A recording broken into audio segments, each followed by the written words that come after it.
Boa noite a todos. Todos bem? Graças a Deus, né? O Alberto esqueceu, ele desligou o celular dele. Todos desligaram?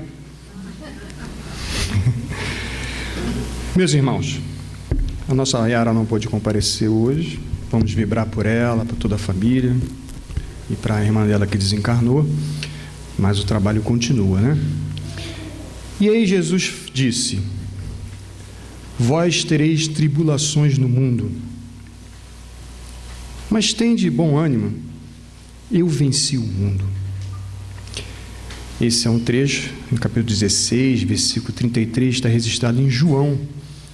E Jesus coloca os apóstolos, ou seja, aqueles discípulos mais chegados, que teriam o papel de divulgar todo aquele conhecimento, toda a prática que Jesus, no decorrer do tempo, fez diante deles e todos, para que pudessem sedimentar dentro da mente e do coração deles o ânimo diante das adversidades que a vida nos oferece.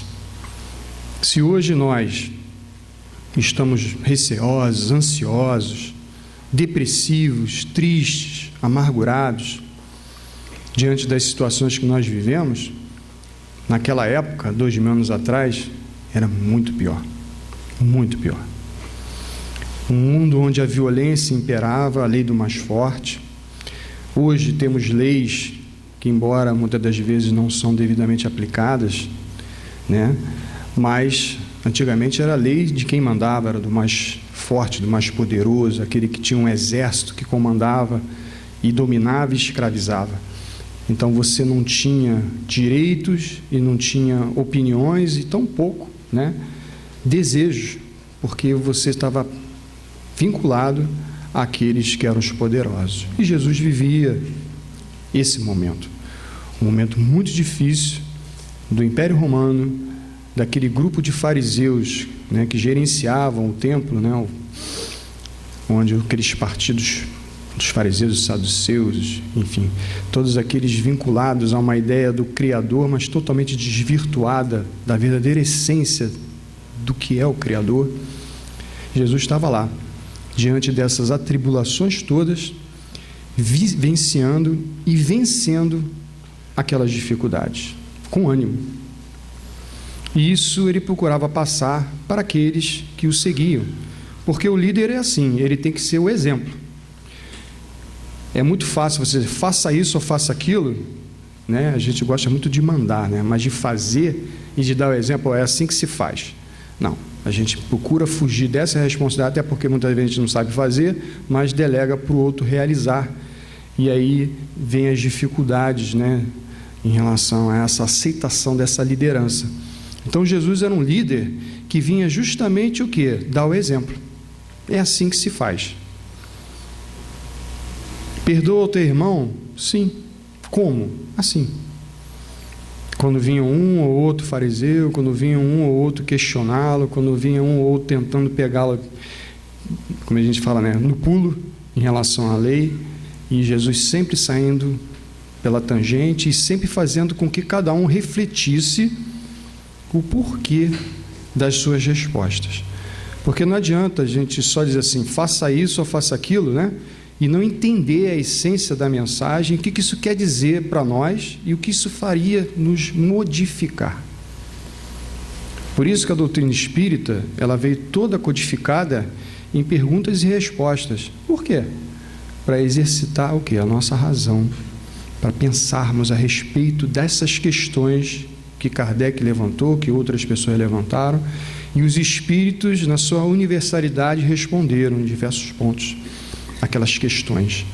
E aí o livro dos Espíritos vem nos instruir a respeito do que somos, o que é Deus, o que é vida espiritual, o que é reencarnação, o que é lei de causa e efeito, o que são as leis morais, como é que o espírito fica diante das circunstâncias que ele levou nessa vida, se ele vai para o inferno, se ele vai para o céu. Disso não existe, existe a consciência de cada um. Então a doutrina espírita nos esclarece e nos diz que somos responsáveis pelos nossos atos, pelas nossas ações e pelas consequências.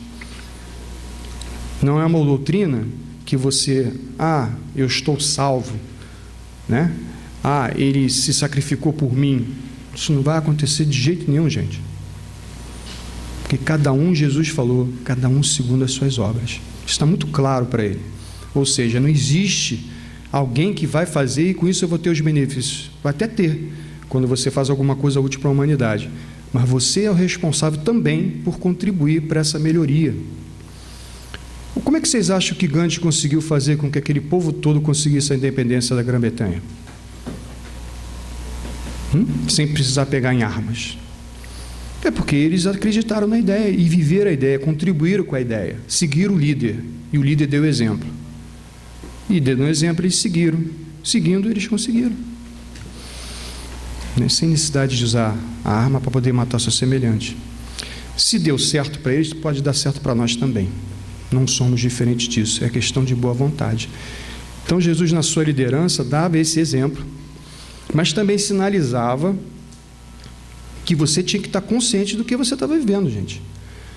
Não adianta a gente estar achando um mundo de fantasia, que vai aparecer o super-homem e vai salvar todo mundo, porque não vai. Só no filme, mesmo assim, se tiver a criptonita, ele está ferrado, né?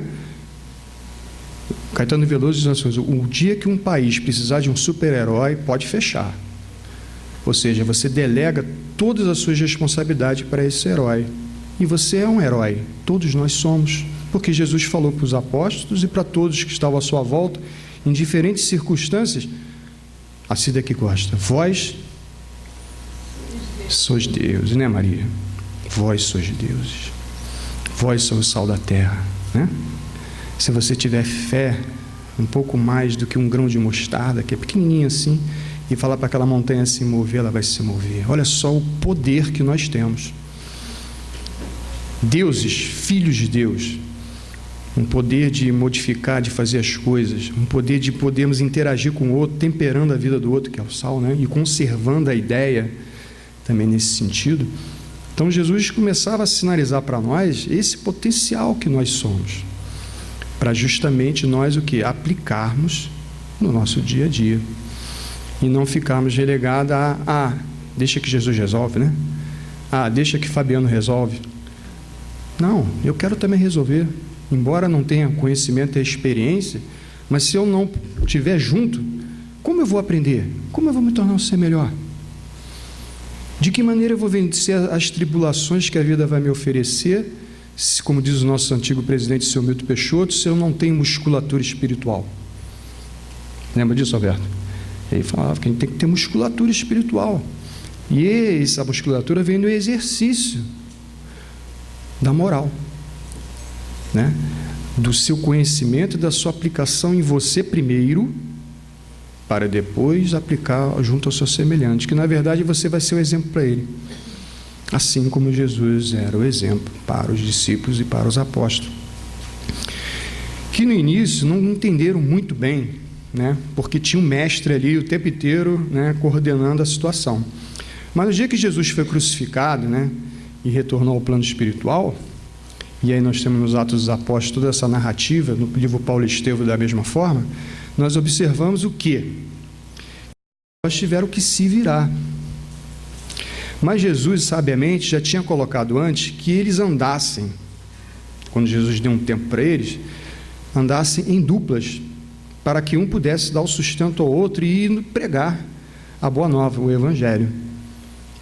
E ainda dava as orientações: se a pessoa não quiser te ouvir, se a pessoa não quiser aceitar ou reclamar, faça o seguinte, não ligue e deixe. Você não precisa acumular poeira nos seus pés. É o exemplo da impureza, né? Da má vontade ou da descrença. Ele tem o livre-arbítrio dele. A exemplo da parábola do semeador, né? Que a semente caiu, ficou e o pombinho lá, os passarinhos foi lá e comeu. Essas pessoas ainda não estão acordadas para isso. Mas vocês têm que ir naqueles que já estão despertos, para eles poderem refletir, conhecerem e aplicarem a nova forma de viver, para que vençam as atribulações da vida, que são as dores e sofrimento, para substituí-la por quê? Hein, seu Gildo? Pelo amor. Jesus veio entre nós para nos ensinar a viver o grande amor, que é um atributo da criação em nós, como é um atributo da inteligência, as emoções. O amor precisa ser, é uma ferramenta que precisamos usar agora. Perceberam? Então, como amar o próximo? Sensibilizando, fazendo com que ele perceba que teu sentimento é um sentimento real, que não tem nenhum e qualquer interesse a não ser te ajudar. E quem é o vosso próximo? Aquele que tiver o quê, seu Jesus? Precisando de você, seja ele quem for. E Jesus já tinha nos colocado qual era o mérito de nós amarmos somente a quem a gente gosta e não amar o inimigo. O inimigo é aquele que é desconhecido, que é contrário ao que a gente pensa e sente. Então esse é o nosso objetivo. O que a gente já ama, nós já temos esse vínculo. O que não tem o vínculo é que a gente precisa fazê-lo. Exatamente, aí é muito fácil, né? Agora, quando você busca esse processo, quem cresce é você. Eu tenho uns companheiros que agora estão participando das reuniões de atendimento espiritual, reuniões de esclarecimento, e a gente observa a quantidade de irmãos que vêm com muita revolta, né, com muita dor no coração, ameaçando, fazendo uma série de criando uma série de situações que as pessoas ficam olhando assim na primeira vez, ficam até com medo. Mas na verdade aquilo tudo é um pano de fundo para esconder o seu grande sofrimento. E aí o esclarecedor, os assistentes, os médios vão ali ajudando. Esse é meu próximo, que eu desconheço, que eu estou atendendo pela primeira vez, que eu não consigo saber o que ele quer, mas sei o que ele fez, porque ele vai narrando. E aí o que nós vamos fazendo, né? Com o auxílio da equipe espiritual? Procurando tranquilizá-lo, fazendo ele refletir, fazendo ele pensar, não julgando, não criticando, porque isso ele já teve a vida inteira, mas sim o acolhendo e dizendo para ele: e agora? O que você vai fazer com tudo isso? Então, você pega aquele que é o, entre aspas, o seu inimigo, aquele que você desconhece, e vem trazer ele para a sua amizade, para que ele comece a ter uma confiança de que você está tendo uma proposta para ele de renovação, porque essa que ele vive ele já conhece.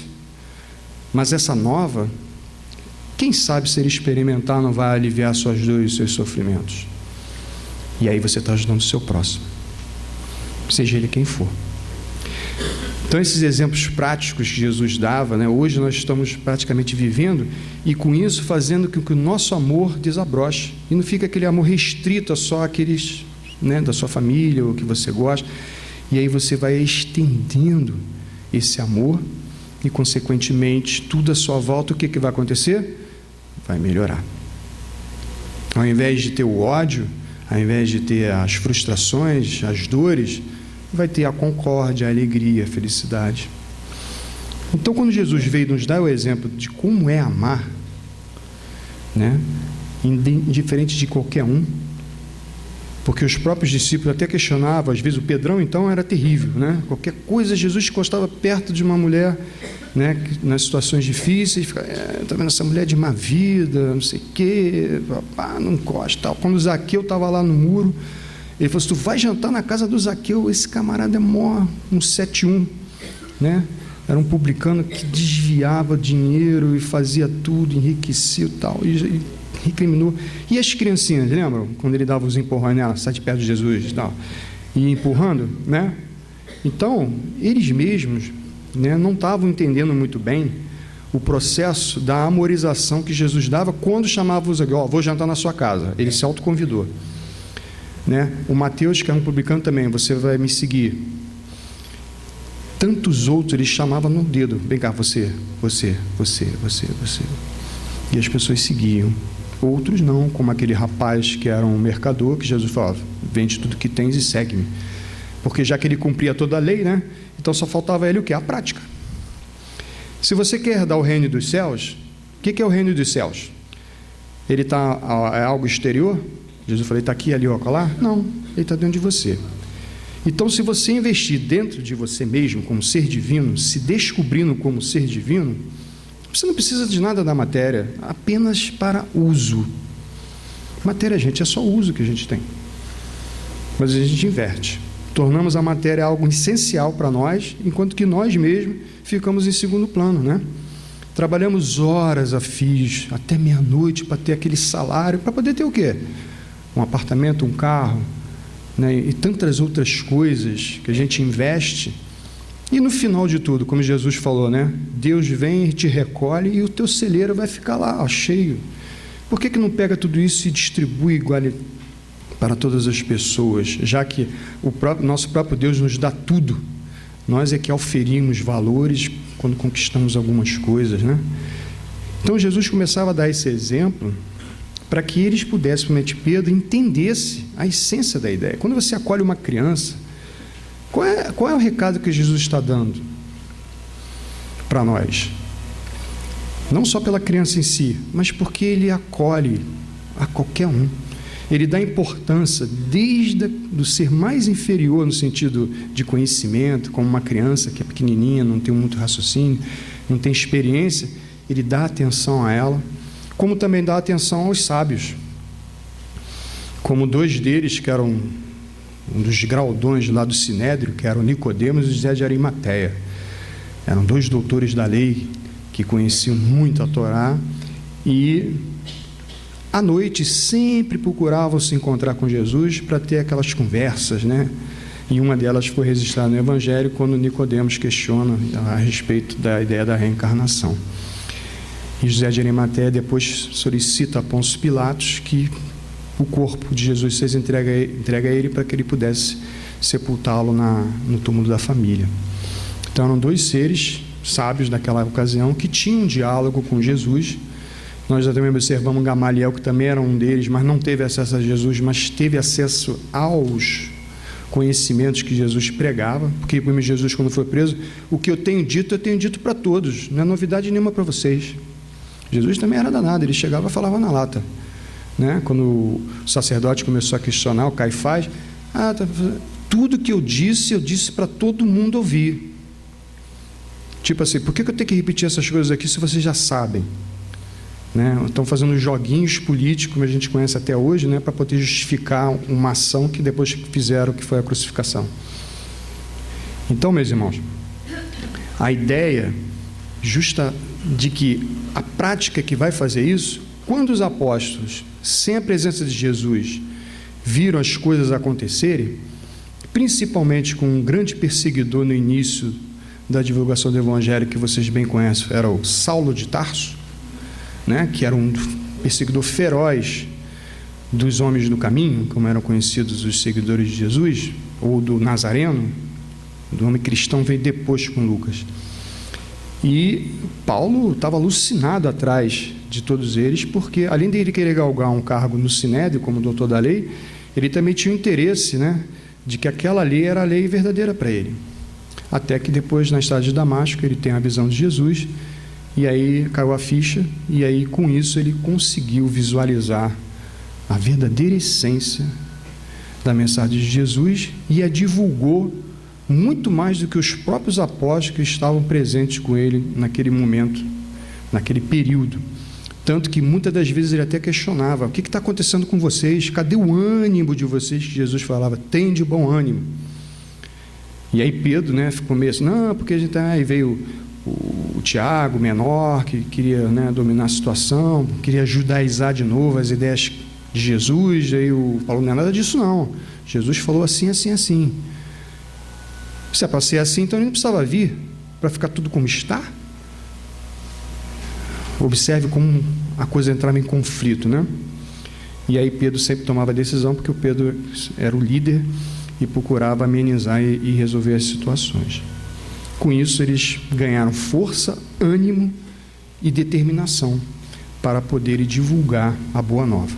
Não só ali, mas exteriormente daquela região. E coube a Paulo de Tarso, e alguns dos apóstolos também saíram para outras regiões para divulgar. E todos eles, segundo os registros históricos, foram todos assassinados, com exceção de João, que foi exilado numa ilha, né, e que depois lá nessa ilha de Pátmos, me parece, e aí ele vai e psicografa, digamos assim, um apocalipse, que vem narrando todas essas profecias, né, que a ciência e os historiadores ficam estudando o que significa todas aquelas observações.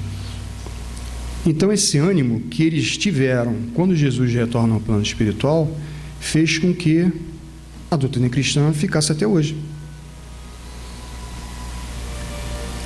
E as dificuldades eram enormes? Enormes. Difíceis. Porque ninguém, né, ou você estava de um lado ou você estava do outro. Hoje, muitas facções religiosas falam de Jesus, pregam a mensagem de Jesus. Mas se nós observarmos bem, poucos são aqueles que vivem a mensagem de Jesus. Mas quem alertou sobre isso foi ele também, quando disse assim: pela árvore que conhecerei os frutos. Não foi isso, Luciana, que a gente estudou? Pela árvore se conhecerei os frutos.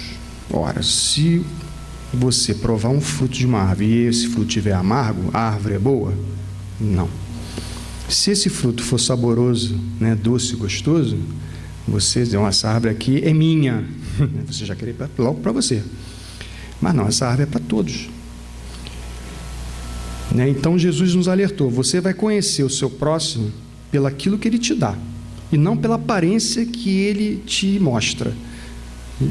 Lembra dos túmulos caiados que ele falava dos fariseus, né? Dos que ficavam lá falando bem alto, orando, botavam uns negocinhos assim na cabeça que era a Torá, e ficavam orando de voz alta, porque ninguém podia orar, só eles que podiam orar. E aí começavam a falar das suas virtudes. Por exemplo, se tocasse no Alberto, o Alberto imediatamente ia tomar um banho para poder tirar as impurezas. Era assim. Né? E Jesus abraçava, beijava, estava ali do lado, as crianças vinham, puxavam a roupa dele, e está tudo certo, está tudo bem. Porque o vínculo da emoção está ali presente para que você possa se aproximar do líder e o líder te dizer assim: eu estou contigo. E esse exemplo que Jesus nos coloca é que a gente vai observar quem é quem. Lobos vestidos de cordeiros. É pela essência do que se fala, que Jesus falou, né? O que sai da boca é o que diz que você é, e não o que você se apresenta. Então observe que essas sinalizações não foram à toa, para que nós pudéssemos discernir e verificar: meu irmão, olha só, não é desse jeito. E aí você fraternalmente sinaliza para ele que ele foi descoberto. Como Jesus fazia, né? Quando alguns outros questionavam, principalmente no dia que a mulher adúltera foi levada lá na frente dele, e ia ser apredejada, porque a lei, né, a Torá dizia que toda mulher que era adúltera, o homem não. O homem sempre foi tranquilo, né, nunca traiu ninguém, está tudo certinho. E aí ela foi lá, colocada diante dele, e todo mundo com as pedras na mão, para jogar nela. Né, Sidney? E aí, Jesus estava sentado ali com os discípulos, segundo uma tradição, ele estava escrevendo alguma coisa na terra. Diz o Cidinho, quando ele leu, eram os pecados dele, quando ele leu lá, ele deu as costas e foi embora, né? Que ele começou a escrever os defeitos dos outros. Isso é tradição, isso não quer dizer que seja verdadeiro. Mas o fato é que os fariseus tentando tentá-lo em duas situações distintas. Essa coisa da violência e do perdão e do exemplo. Ela é adúltera. O que o senhor acha, mestre? Ia chamar ela até de mestre, porque mestre era só os fariseus. Ela vai ser apedrejada ou não? E a lei dizia que tinha que ser apedrejada. Se Jesus dissesse ao contrário, não, ela não vai ser apedrejada, ele estaria descumprindo uma lei. Então aí eles iam pegar ele no pulo. E se ele dissesse que, como ele vinha afirmando, que o próximo precisa ser perdoado 70 vezes 7, ele estaria contradizendo também a lei, né? E a ele. E aí o que Jesus faz? Nesse processo de desmascarar o outro fraternalmente, aquele que não tiver pecado, isso aí, né, Cid? Atira a primeira pedra. Aí um foi largando, um tentou jogar, o outro: cara, toma vergonha na cara, pô. Que todo mundo tem telhado de vidro. Ninguém é perfeito. Todos têm a sua dificuldade. Mas quando Jesus falou isso, ele deve ter falado de um tal jeito que as pessoas devem ter tremido por dentro. Sabe quando aquela ser de alta moral chega para você e fala assim: Marcão, Marcão. Até a criança se agitou. Você já fica logo: opa, né? Está acontecendo alguma coisa aí que não está legal. E aí eles foram saindo. E aí ele chega para a mulher, vai juntar ela. E aí, mulher, existe algum acusador aqui? Aí ela olha para um lado e para o outro, fica meio assim, né? Não, Senhor, não tem nenhum. E ele falou, e eu também não vou te julgar, mas vá e não procure errar mais. Isso é a sabedoria de um espírito altamente evoluído. Ele não está te criticando. A situação por si mesma já está te dando as suas respostas. Você sabe as consequências. Por isso que a doutrina fala da responsabilidade. Jesus falava da responsabilidade de cada um de nós estar atentos com a realidade que a gente está vivendo. Por isso que ele dizia, não se preocupeis com o dia de amanhã. Esse tipo simbólico, porque a gente fica pensando só no amanhã. Vamos pensar na responsabilidade do agora, do que está acontecendo agora. Eu estou vivendo o presente. O futuro vai ser uma consequência do que eu fizer aqui agora. O que já passou é o passado, eu não posso mudar. Mas não tem a necessidade de repetir os erros do passado. Basta eu ter o presente consciente. E ele disse para ela, está consciente do que aconteceu? Independente de você ter tido teus motivos para trair o teu marido, se o marido também não merecia, não importa. O importante é que você, isso é que é legal de Jesus, você que está se violando. Então se valorize, procure, né, não cometer mais esse tipo de erro com você mesma. Porque julgadores, tem uns montes. Mas nenhum deles tem um direito disso. Porque os Espíritos disseram que a nossa consciência é o nosso juiz. A lei de Deus está aí. Né? Então Jesus vence o mundo.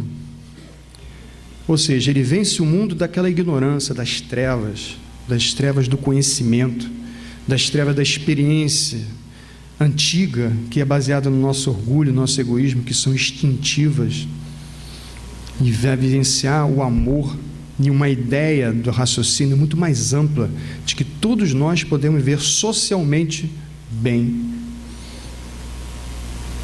Isso era uma ideia muito avançada para aquela época e para aquele momento, né? Porque justamente está dando primeiras bases de nós vivermos socialmente felizes. Isso está no nosso lar. Todos têm direito ao trabalho, desde que se faça por merecer. Relembrando também o nosso seu Milton, que dizia o seguinte, nós precisamos elevar o nosso padrão, porque senão a gente fica na aba do outro. Não adianta o Alberto, eu, qualquer um aqui, bolarmos alguma situação que venha trazer benefícios para casa, se vocês não tiverem também engajados nisso. Não vai adiantar, é muito peso para a gente tem que dividir com todo mundo. Ninguém pode ficar na aba do outro, porque todos têm condições de participarem e se doarem. Está lá na parábola dos talentos, aquele que tinha um talento, o que ele fez? Hein, Nery, o que ele fez com o talento? Você gosta dessa parábola? Hein? Fala para mim. Ele enterrou, não foi? E depois ainda teve a cara de pau. Não, aqui, Senhor, está aqui o seu talento. Como? Se eu te dei para você multiplicar, você enterra o seu talento? Somos filhos de Deus. Por que a gente enterra os talentos valorosos que nós temos, que é o amor, que é a inteligência, no sentido da amplitude da vida, do bem, da moral? E a gente enterra esses talentos e usa o nosso orgulho e o nosso egoísmo, que é uma moeda velha, antiga, antiquada, não funciona mais. Por isso que o mundo está doente. O mundo está doente porque nós não mudamos. O mundo continua sendo egoísta e orgulhoso. Está aí o exemplo, né, que a gente está vendo nas manchetes dos jornais, na Síria, naqueles locais onde as confusões estão lá terríveis, terríveis, terríveis. Aí a Alemanha abriu, né, as suas portas para eles, até para resgatar o que fizeram na Segunda Guerra. E aí agora todo mundo quer para a Alemanha. Mas não tem que ir para a Alemanha, gente. Eles têm que viver no país deles, na terra deles. O errado não são eles, o errado é aquele que está fazendo a bagunça. E a gente não toma providência. Por quê? Porque estamos pensando somente em nós. Não estamos pensando no outro. Ah, isso é para o americano resolver. Por que o americano resolver? Eu é que tenho que resolver. Nós é que temos que resolver. Essa casa só funciona se nós estivermos trabalhando juntos. Se não tiver, não funciona. Jesus só conseguiu divulgar seu evangelho porque ele tinha todos à sua volta que o divulgaram. Ninguém faz nada sozinho. Todos nós podemos contribuir com alguma coisa. Sempre. E aumentar o nosso padrão de sentido de eu posso melhorar a cada dia para que eu possa ser útil e produtivo. Porque Jesus falou que o nosso Pai trabalha até hoje. E Ele também, e você também, e eu também, né? Então todos nós, filhos de Deus, temos que produzir, desabrochar constantemente todo esse potencial que temos. E aí as tribulações vão se encerrando, vão terminando, porque nós vamos ter uma outra visão das coisas. As tribulações são nada mais do que as nossas dificuldades que nós possuímos e que temos dificuldades em vencê-las, ou tribulações naturais, como aconteceu lá do terremoto no Chile e em outros locais. E aí cabe a nós o quê? Restaurarmos aquela situação, socorrer aqueles que precisam, beneficiar aqueles que estão com dificuldades, até que tudo se ajuste e as coisas voltem à sua normalidade. Ou seja, é sustentando e auxiliando uns aos outros, como Jesus pregou. Esse seria um mundo feliz para nós? Mas se tiver orgulho e egoísmo, não vai funcionar. Não vai funcionar. No nosso lar, nós observamos o quê? André Luiz, naquela postura meio disfarçada, né? Não, eu estou entendendo a situação, né? Eu fui médico, mas aqui eu quero ser tal. Mas, no fundo, ainda o orgulho, né? De ser um médico, de ter conhecimentos da terra. E aí, Lísias e o Clarence falam, você tem conhecimento de lá, mas você conhece muito pouco tudo daqui. Dizendo para ele o seguinte, seja humilde. Está lá, bem-aventurança, a primeira frase de Jesus, bem-aventurados humildes. Porque isso é a humildade que vai permitir que você se conheça, porque o orgulhoso já se conhece. Eu sou o cara. Né? Antigamente dizia assim, eu sou de sangue azul. Tinha isso também. Então ele já se distinguia dos demais. Eu sou imperador romano, sou Deus. O faraó, a mesma coisa. O cara se intitula. Eu sou a igreja. A igreja é infalível. Na Idade Média. E por aí vai. A humildade diz não. Eu sei que nada sei. Sei que preciso aprender mais e mais, porque eu sou apenas a ponta do iceberg. Por debaixo, né, tem muita coisa para ser descoberta. E é esse descobrimento, que é o reino dos céus, é que vai nos tornando cada vez mais felizes diante do que a gente pode se tornar. Que nem uma semente que um dia vai tornar-se uma árvore. Até então ela é pequenininha, não tem nem conhecimento disso, mas depois ela se torna algo totalmente diferente do que ela é. É uma transformação. O potencial está tudo ali. Então o que falta para a humanidade é nos transformarmos no amor. E aí essas tribulações terminam, essas dores acabam e só vamos ter um mundo da regeneração. É o que nós estamos vivendo agora, né? É essa mudança da fase de provas e expiações e entramos na fase da regeneração. Você está se regenerando com os conhecimentos e as experiências. Por isso Jesus fala dos trabalhadores da última hora, que tem o mesmo salário de todos que iniciaram antes, porque a evolução ela não é privilégio de ninguém, é uma determinação do Criador para todas as suas criaturas. Então todos nós evoluímos. Agora a velocidade dessa evolução é de cada um. No meu tempo, né, Maria, a gente estudava, se não passasse de ano, repetia, não é isso? Repetia, e às vezes era aquelas matérias todas, você ficava em uma, tinha que repetir todas as outras. Eu não sei hoje como é que está, não. É a mesma coisa. Todo mundo tem a mesma chance de estudar, de aprender, né? Tem o mesmo professor, e aí você vai aprendendo e vai estudando. Aí tem a hora da prova, que vai mostrar se você sabe ou não. Se você acertar, é porque você estudou e compreendeu a matéria. Se você errar, é porque você teve falta de atenção, distração, não quis nada com o estudo. E aí você vai ser o quê? Reprovado. E aí você volta de novo. Isso é um processo chamado reencarnação dentro de uma situação de reparo. Mas a reencarnação era um processo evolutivo que vai depender sempre da nossa vontade. E cada vez que você aprende e se melhora, cada vez mais você vai galgando uma amplitude de você mesmo e das coisas que vão ficar à sua volta. Por isso tem espíritos que evoluem muito rapidamente em relação ao que eles eram. Se nós observarmos Zaqueu, há 2.000 anos atrás, hoje, segundo informações, ele é o nosso Dr. Bezerra de Menezes. Mas eu e Cidinho estavam lá em frente da cruz, lá parado assim com os soldados. 2.000 anos se passaram e eu e Cidinho continuamos a mesma coisa. E o Dr. Bezerra é o Dr. Bezerra. Olha só. Olha a diferença, né, Cidinho? Você está rindo? Mas é, não é? Não é? Ele passou à nossa frente, cara. E agora? Por quê?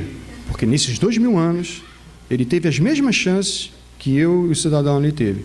Mas optamos por outros caminhos, outras escolhas, que nos atrasaram. Enquanto que ele foi aproveitando todas as oportunidades de aprendizado e foi se melhorando, reparando o erro dos passados e se creditando a trabalhos valorosos, como a própria Maria de Nazaré informou a ele que ele já poderia sair desse planeta e ir para um planeta mais evoluído, para continuar o seu processo evolutivo. E aí Cidinho deu um tapa na cara da gente de novo, né? Falou assim, não, eu quero ficar porque tenho 2 caras para cuidar, eu e ele. Aí está aí até hoje. Né? Então, gente, isso é uma brincadeira, mas é um exemplo, né? Dessa velocidade só depende de nós. E aí as coisas vão melhorando. O mundo fica melhor.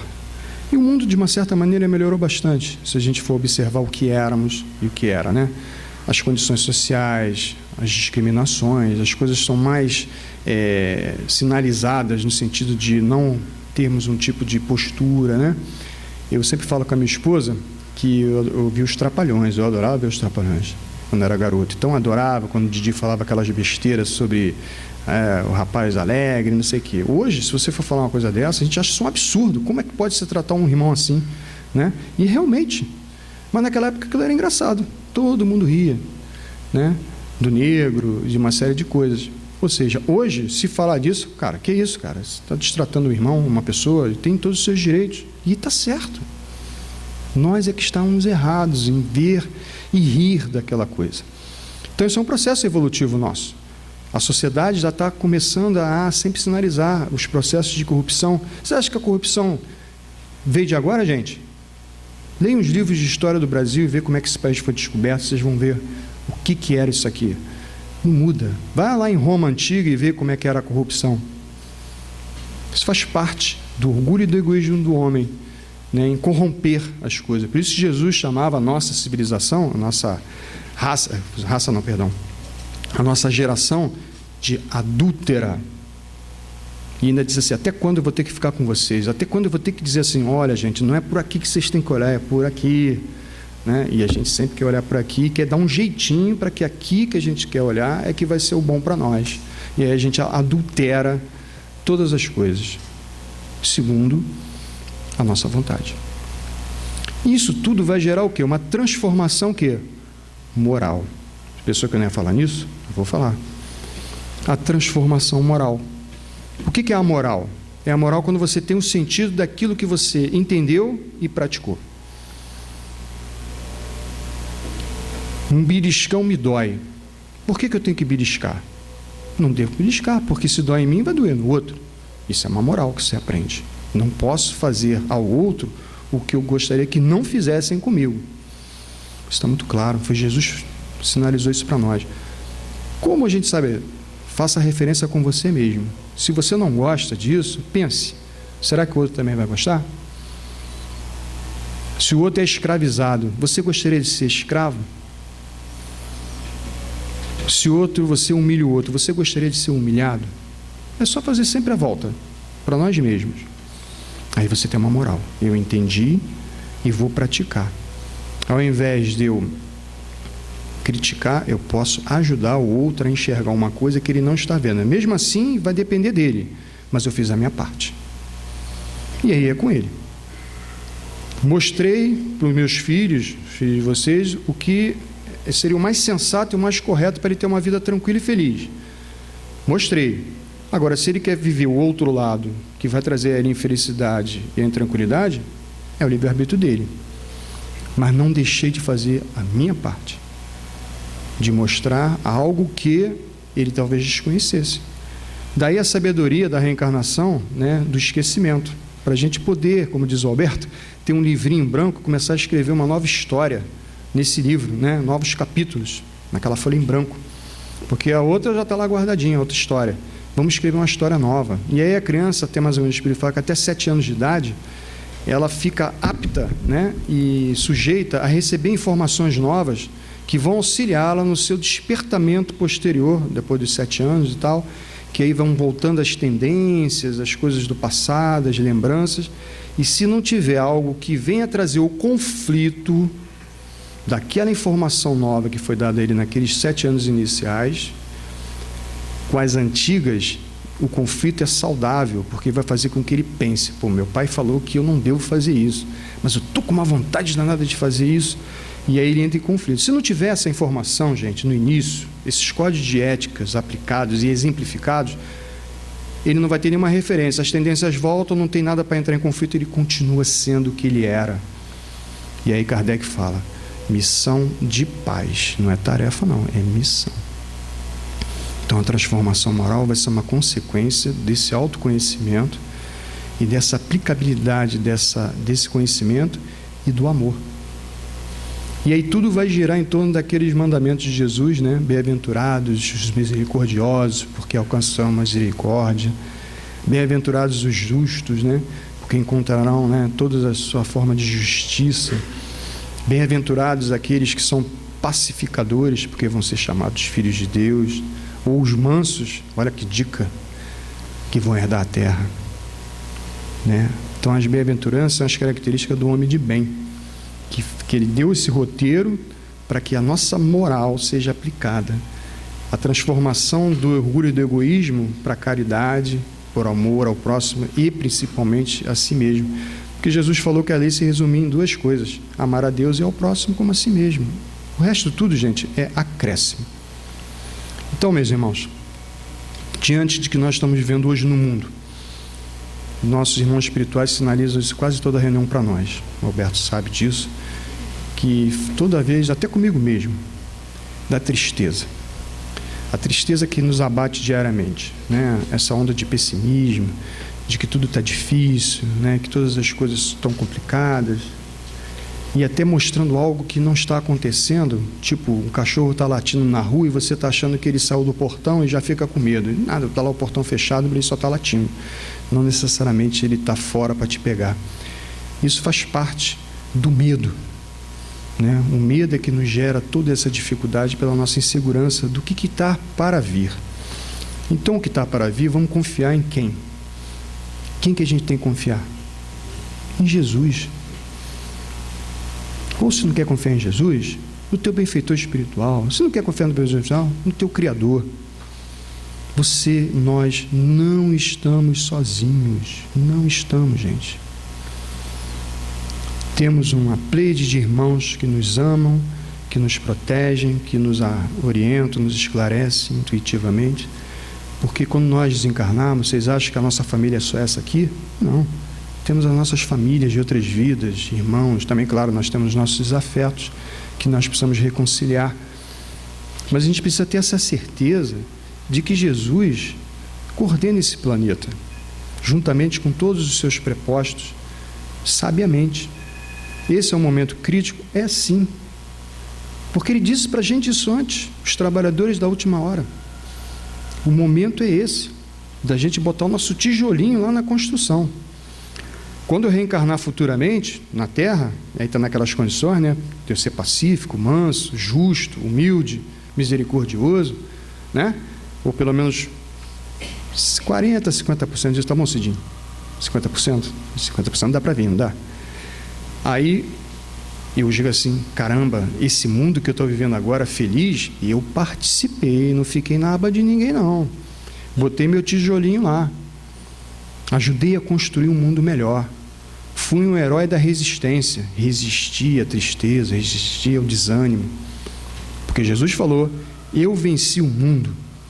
Ele não venceu no mundo, como a gente costuma fazer, né? Vencer no mundo, ou seja, viver em função da matéria para dizer, eu dominei a matéria. Não, a matéria para mim é simplesmente o utensílio. Eu é que sou o foco. Porque sou eu que vou sobreviver, sou eu que vou ter como consequência os meus atos e as minhas ações. Então, quando eu olho para trás, eu falo assim, eu não deixei uma estrada tortuosa, não, eu deixei uma estrada retinha, para que outros também pudessem vir. A pior coisa que tem é você deixar tudo bagunçado e outro tem que fazer a tua bagunça, né? Arrumar a tua bagunça, né? Você pode fazer a sua parte. Como a andorinha lá que tentou apagar o incêndio, a outra falou assim, você acha que você vai apagar o incêndio da floresta só com essas gotinhas? Ela falou assim, mas eu estou fazendo a minha parte, né? Então, se cada um de nós fizermos a nossa parte, cada um com a sua luzinha, nós vamos nos unir e vamos criar um grande farol que vai iluminar o mundo. E as trevas se dissipam, gente. Basta acender a luz que as trevas acabam. E só depende de quê? De nós. Depende de ninguém. Então é esse convite que Jesus nos faz para esse grande momento. Vamos ter isso como desafio, né? De vencer essas dificuldades com um pensamento positivo, vibrando para que tudo possa se ajustar. E, como estava conversando com o Ricardo lá fora, né, Ricardo? Procurarmos sempre ajustar mesmo, e não ficarmos assim, isso aí nunca muda. Não, vai ter que mudar sim. Como mudou, quando o Didi falava aquelas besteiras, e hoje a gente mudou a forma de ver as coisas. Senão estamos rindo até hoje disso, né? Então, se a gente não lutar, como Jesus, ser justo, por aquele que tem fome de justiça, ou seja, a justiça tem que ser constante, a renovação tem que ser constante, para que nós possamos vencer as tribulações da vida e nos transformarmos moralmente. E aí, como dizia o nosso Jorge Damas, um exemplo muito interessante, que dizia assim, nós vamos fazer o bem conforme a gente respira, sem sentir, né? E aí nós vamos ser esses homens de bem. Não por alguém chegou né, Vinícius, vou te dar, você agora vai ser um homem de bem. Vai lá fora, pega ali com o Murilo um broche e pendura. Não, ele vai ser um homem de bem porque ele conquistou o espaço dele. Se não ia pedir, queria sentar na primeira fila, né? Né, Vinícius? Senta na última fila porque é o lugar da Cida. Olha só que coisa, né? Porque ele não tinha mérito para sentar na primeira fila. É assim que funciona. Ok, gente? Lembrando que a nossa casa, nossa, ela é o celeiro do nosso trabalho. Aqui é um hospital, aqui é uma escola, aqui ninguém aqui é são, né? Todo mundo aqui tem as suas dificuldades, tem seus problemas, mas todos com certeza estão imbuídos em poder se melhorarem. E a gente só se melhora ajudando uns aos outros, aprendendo a lidar com as dificuldades de um dos outros e também reconhecendo que a gente também precisa mudar para melhor, porque o outro também tem essa visão, e aí a gente se abraça e vamos caminhar junto, né? De vez em cada um com uma perna, vamos juntar uma perna, vamos fazer duas e vamos embora juntos.